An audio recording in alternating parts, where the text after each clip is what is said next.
ભાજપના યુવા મોરચાના રાષ્ટ્રીય અધ્યક્ષ તેજસ્વી સૂર્યા ગુજરાત પ્રવાસે છે ત્યારે તેજસ્વી સૂર્યા સાથે સંદેશ ન્યૂઝે ખાસ વાતચીત કરી એક જ રણનીતિ છે જે તમામને કામ બતાવવાના છે અને સાથે આજે આજના મતદારો સક્ષમ છે, ઇન્ટેલિજન્ટ છે, 6 કરોડ ગુજરાતીઓના પરિશ્રમનો ભાગ છે, મોદી દેશના યુગના પુરુષ છે તેવું પણ તેજસ્વી સૂર્યાએ જણાવ્યું।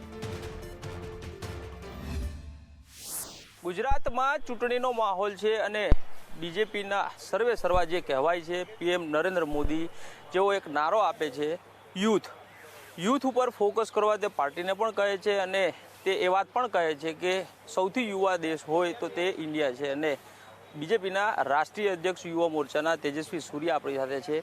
ચૂંટણી માહોલ છે ને તે ગુજરાત મુલાકાતે આવ્યા છે। सर स्वागत है संदेश टीवी में आपका। सबसे पहले आपसे ये जानना चाहूँगा कि इस बार के जो चुनाव है करीब 45 लाख से ज़्यादा ऐसे वोटर है कि जो 18 से 23 साल के बीच में और फर्स्ट टाइम वोट करेंगे। क्या कुछ रणनीति के साथ वो जो वोटर है उसको पार्टी के साथ लाएंगे? एक ही रणनीति है, मोदी जी के काम के बारे में उनको फिर एक बार बताना है।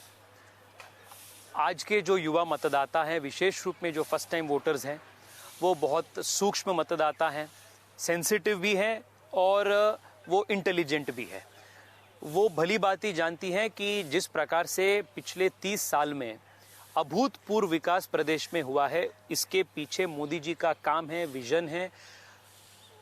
6 करोड़ से अधिक गुजरातियों का शक्ति है, ताकत है, मेहनत है और गुजरात आज पूरे विश्व में, देश में विकास के राजनीति के नाते माना जा रहा है। तो इसके पीछे 20-30 साल के यहाँ के जो पॉलिटिकल स्टेबिलिटी था वो बहुत महत्वपूर्ण कारण है। So they will continue this political stability. They will give Modi ji and BJP one more chance ताकि ये जो विकास के जो जर्नी है वो अनइंटरप्टेड कंटिन्यू हो। कुछ मुद्दे ऐसे हैं इस चुनाव में देखने को मिल रहे हैं लेकिन वो ज़्यादातर राष्ट्रीय मुद्दे हैं। युवाओं के लिए अगर बात करें तो ऐसे कौन से मुद्दे हैं जो मुद्दों के साथ में युवाओं के बीच में यहाँ का जो मोर्चा है वो जाएगा? युवा आज भारत में अत्यंत महत्वाकांक्षी हैं, एस्पिरेशनल है। They want a better standard of life, better quality of living, better infrastructure. This is what they want. और मोदी जी देश में इस युग के विकास पुरुष है और मोदी जी पिछले 20 साल में गुजरात में शिक्षा हो, वो मूलभूत विकास का ढांचे का, इंफ्रास्ट्रक्चर का क्रिएशन का काम हो, एग्रीकल्चर, कृषि से लेकर शिक्षा तक, एरोनॉटिकल इंजीनियरिंग से लेकर एग्रीकल्चर में जो नवीनता आई हैं, स्टार्टअप्स आई हैं, वहाँ तक ये 360 डिग्री जो डेवलपमेंट हुआ है इसके पीछे मोदी जी का काम है। आम आदमी पार्टी हो या कांग्रेस हो वो ये कह रही है अपने घोषणा पत्र में कि जो कॉन्ट्रैक्ट वाले कर्मचारी हैं उसको रेगुलर करेंगे। युवाओं के लिए कई सारे वायदे वो लोग ने किए हैं जो कि ये सब मुद्दे हैं उसके ऊपर पिछले कई महीनों से यहाँ पे आंदोलन चल रहा था। तो ये मुद्दे असर करेंगे इलेक्शन में? देखिए, मैं जिस प्रकार से ऑलरेडी उल्लेख किया, यहाँ के जो मतदाता हैं, विशेष रूप में युवा मतदाता, वो बहुत सूक्ष्ममती है और प्रज्ञावंत है। वो जानते हैं कि प्रदेश में ऑल राउंड डेवलपमेंट होना है तो वो भारतीय जनता पार्टी के नेतृत्व के वजह से ही होगा। पिछले ये 1 साल के या 2 साल का बात नहीं है, पिछले लगभग 30 साल से हम प्रूवन ट्रैक रिकॉर्ड के साथ लोगों के पास जा रहा है और यहाँ के जनता ये भी जानते हैं, विशेष रूप में युवा जानते हैं कि आम आदमी पार्टी हो या कांग्रेस पार्टी हो, ऐसे पार्टियाँ भारत विरोधी नीतियों को अपनाना चुका है। So they have rejected them lock, stock and barrel and they will continue to reject them। और विशेष रूप में युवाओं को विकास का ज़रूरत है, रोज़गार का ज़रूरत है। एक एस्पिरेशनल दुनिया का जिसमें हम जी रहे हैं, इसमें विकास के बिना, फास्ट पेस ग्रोथ के बिना ये एस्पिरेशनल दुनिया में हम नहीं जी सकते हैं। सो इसका जो क्रिएशन है वो मोदी जी के विजन पे हुआ है। यहाँ 30 साल पहले ठीक से इंजीनियरिंग कॉलेजेस नहीं था। मोदी जी आने के बाद हर डिस्ट्रिक्ट में इंजीनियरिंग कॉलेजेस बन चुका है, मेडिकल कॉलेजेस का संख्या बढ़ चुका है। मोदी जी बीजेपी आने से पहले सिंगल डिजिट में पूरे प्रदेश में यूनिवर्सिटीज़ का नंबर था। आज 100 से अधिक यूनिवर्सिटीज़ पूरे गुजरात में हैं। आज एक्सपोर्ट्स में पूरे देश में नंबर 1 स्थान पर गुजरात है। ये एक्सपोर्ट्स इसलिए हो रहा है क्योंकि यहाँ उतना रोजगार का सृजन हुआ है, एंटरप्रेन्योरशिप का सृजन हुआ है। यहाँ छोटे छोटे गांव में भी, जिलाओं में भी, टियर 2 टियर 3 जिला में भी नए आइडियाज़ लेकर स्टार्टअप पे युवा लोग काम कर रहे हैं। इस प्रकार से जो विकास हो रहा है, इसको रोकना युवा नहीं चाहते हैं। So I am very confident that they will power the party to victory one more time. 2014 का जो चुनाव हुआ, वो चुनाव के दौरान जिस प्रकार से मोदी जी ने जीत हासिल की, सबसे बड़ा रोल प्रदेश की बात करें तो युवा मोर्चा का था। इस बार बीजेपी ये दावा कर रही है कि हम अपने रिकॉर्ड तोड़ेंगे और सबसे ज़्यादा सीट के साथ सरकार बनाएंगे। इस बार के चुनाव में युवा मोर्चा का रोल क्या रहेगा? देखिए, पिछले 7-8 महीने से ऑलरेडी युवा मोर्चा ज़मीन पे उतर के बहुत मेहनत से काम कर रहा है, योजनाबद्ध तरीके से काम कर रहा है। आज़ादी के अमृत महोत्सव के संदर्भ में लगभग 30,000 से अधिक किलोमीटर का एक बहुत यशस्वी बाइक रैली युवा मोर्चा पूरे प्रदेश में किया था, जहां हम प्रदेश के लाखों युवा तक हम पहुंचे और प्रदेश के मोदी जी के विकास के बारे में उनको बताने का काम हमने किया। सांसद खेल स्पर्धा हो या जस्ट कंक्लूडेड हमारे नेशनल गेम्स हो, इन सभी क्रीड़ा के माध्यम से, कला के माध्यम से पार्टी और युवा मोर्चा युवाओं के बीच में जा रहा है। और मोदी जी का काम और मोदी जी का ब्रांड युवाओं के बीच में है ही। आज भी 15 दिन का अग्रेसर गुजरात एक अभियान पार्टी शुरू किया है, जिसके अंतर्गत लाखों युवाओं तक हम जाकर उनके आशा अपेक्षाओं को संकलन करने का और उसके आधार पर हमारे विजन डॉक्यूमेंट रचन करने का काम भी पार्टी कर रहे हैं। लाखों संख्या में फर्स्ट टाइम वोटर्स को पार्टी ने वोटर्स लिस्ट पे उनका रजिस्ट्रेशन करवाया है। और इन सभी वो छोटे छोटे ग्रुप मीटिंग्स हो या बड़े कार्यक्रम हो, टाउन हॉल्स हो, सोशल मीडिया के माध्यम से हो, खेल, क्रीड़ा, ऐसे कला, ऐसे काम के नवीनता कार्यक्रम, इनोवेटिव प्रोग्राम्स के माध्यम से युवाओं को साथ में ले आने का काम हो, अलग अलग प्रकार से युवा मोर्चा ज़मीन पे काम करने के लिए उतरे हैं। और मैं 100% कॉन्फिडेंस से मानता हूँ इस बार के जो जीत होगा, ये जीत के पीछे युवा मतदाताओं का एक शक्ति होगा। को ये भी पूछना चाहूँगा कि जिस प्रकार से आपने अभी रोजगारी की बात की है, मुद्दा बार बार ये निकल के सामने आ रहा है कि बेरोजगारी है यहाँ पे। सरकारी नौकरियों की बात करें तो कॉन्ट्रैक्ट के कर्मचारियों को ज़्यादा लिया जाता है। सरकारी भर्ती के लिए जो एग्ज़ाम्स होते हैं उसके पेपर लीक होते हैं, और ये सभी मुद्दे हैं जो कि युवा नाराज है। ये सभी मुद्दे लेकर किस प्रकार से ये डैमेज कंट्रोल युवा मोर्चा या पार्टी करेगी? देखिए, लोग एक इंसिडेंट को या एक स्पेसिफिक एपिसोड को देखते हुए वोटिंग नहीं करेगी। भारतीय जनता पार्टी की सरकारों के यहाँ लगभग 30 साल का ट्रैक रिकॉर्ड है। Political stability, uninterrupted growth and development, दंगे नहीं है, कम्युनल हार्मनी है, पीस है, प्रॉस्पेरिटी है। जीडीपी के जो स्टेट जीडीपी है वो देश में अत्यंत मजबूत स्टेट्स में गुजरात एक है। बहुत सारे इंडेक्स आप देखते हैं तो हर इंडेक्स में नंबर 1 स्थान पर गुजरात है। और इन सभी विकास काम के जो लाभार्थी है वो डायरेक्टली युवा जनता है, यंग गुजरातीज है। सो एक एपिसोड हो या 2 एपिसोड हो, इसको देखते हुए लोग कभी इलेक्शन पे वोट नहीं देगा। 5 साल के, 10 साल के अपने ट्रैक रिकॉर्ड को देखते हुए लोग जनता हमेशा वोट देती है।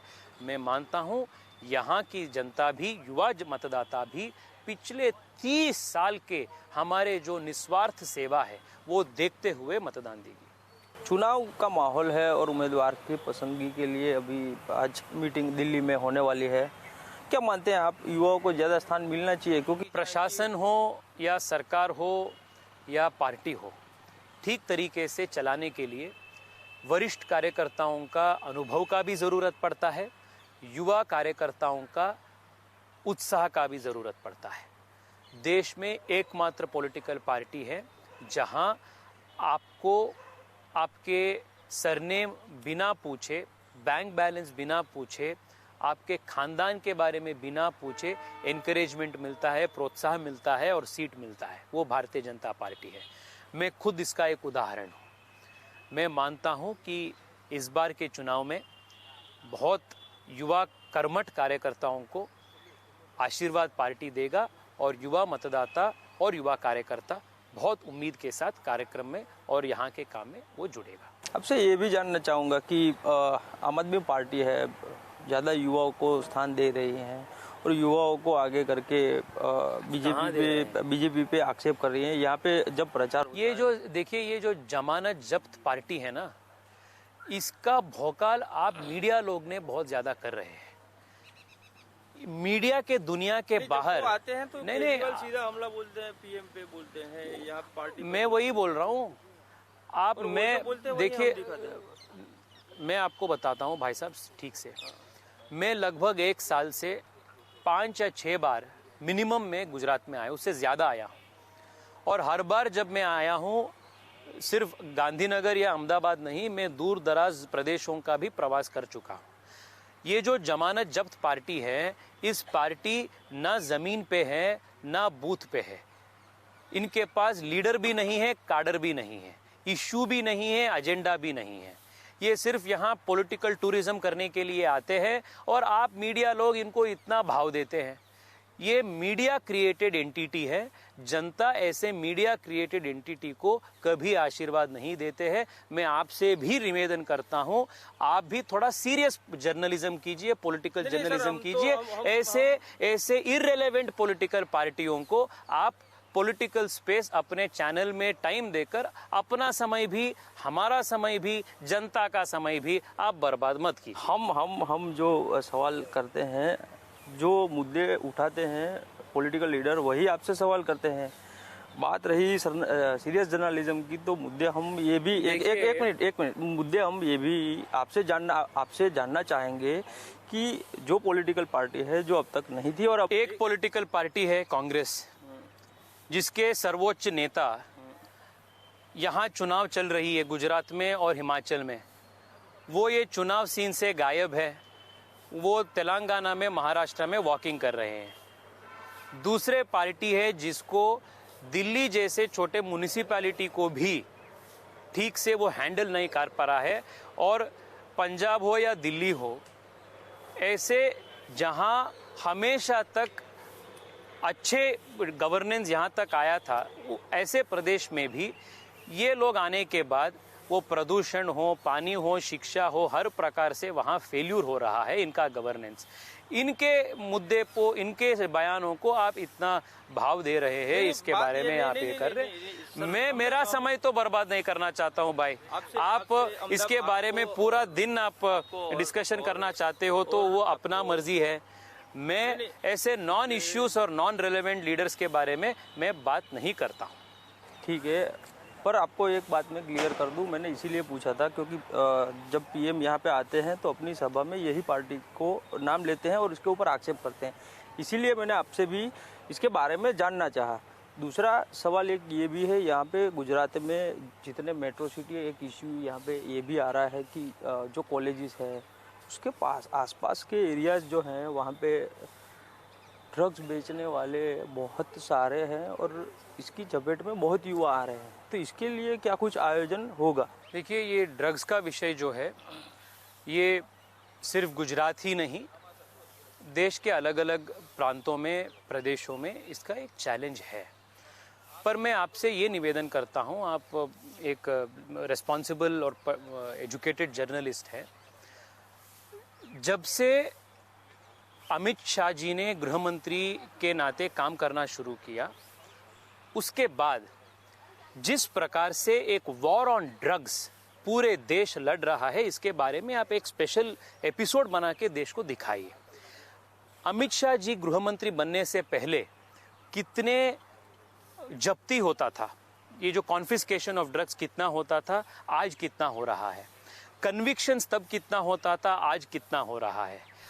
आज असम हो, नागालैंड हो, पंजाब हो, केरला हो, कर्नाटका हो, पूरे देश में एक कोऑर्डिनेटेड रूप से वॉर ऑन ड्रग्स जारी है। सो यहाँ भी अगर हम ये ड्रग्स के खिलाफ ये जो युद्ध है इसको हम जीतना चाहते हैं तो वो सिर्फ अमित शाह जी के नेतृत्व पे हो सकता है। आम आदमी पार्टी जैसे नशा में डूबे हुए मुख्यमंत्री को स्थान देने वाले पार्टी से कभी नहीं होगा। गुजरात के युवा इस विषय को जानते हैं। आपसे आखिरी सवाल ये होगा कि कितनी सीट के साथ आप जीत का दावा कर रहे हैं? जितने सीट हम पिछले चुनाव में जीते थे उससे ज्यादा सीट से इस बार हम सरकार आएंगे और इस बार के चुनाव में, इस बार के नतीजे में युवा मतदाताओं का बहुत बड़ा योगदान होगा and our victory will be powered by the youth. Thank you sir, बहुत बहुत धन्यवाद, थैंक यू। તો જે પ્રમાણે તેજસ્વી સૂર્યા કહી રહ્યા છે કે આગામી સમયમાં જે ચૂંટણી યોજાનાર છે એને અભૂતપૂર્વ જીત મેળવશે અને તેમાં સૌથી મોટું યોગદાન હશે તો તે યુવાનું હશે। નમસ્કાર।